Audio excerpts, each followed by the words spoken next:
నమస్తే అండి అందరికీ. మనం కోరుకున్న వ్యక్తి మన వశం కావాలి అంటే దానికి కొన్ని నియమ నిబంధనలు ఉంటాయి.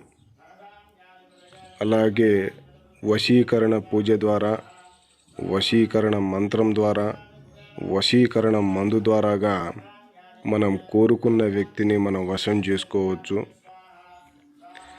చాలామంది ఈ యొక్క మంత్రాలని, ఈ యొక్క మందు విధానాన్ని తప్పుదారిలో తీసుకుంటున్నారు.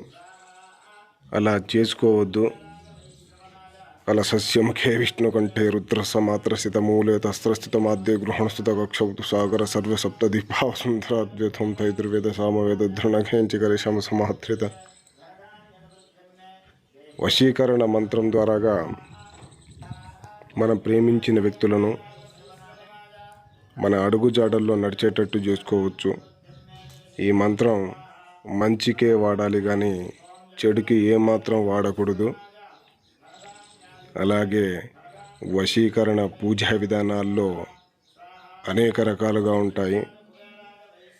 స్క్రీన్ పైన కనిపిస్తున్న మా ఈ నెంబర్కి ఫోన్ చేసి పూజా విధానాన్ని, మంత్ర ప్రతిష్టాన్ని ఏ విధంగా చేయాలో, ఏ విధంగా వాడాలో, ఏ విధంగా వశపరుచుకోవాలి అనేది మీరు ఫోన్ చేసి తెలుసుకోవచ్చు. అలాగే చాలామంది యూట్యూబ్లో వశీకరణం పేరుతో మోసాలకు పాల్పడుతున్నారు. దయచేసి గమనించండి. నిజమైన గురుదత్తలను ఆశ్రయించి మీ యొక్క పూజా విధానాన్ని సద్వినియోగం చేసుకోండి. మోసగాళ్లను నమ్మకండి.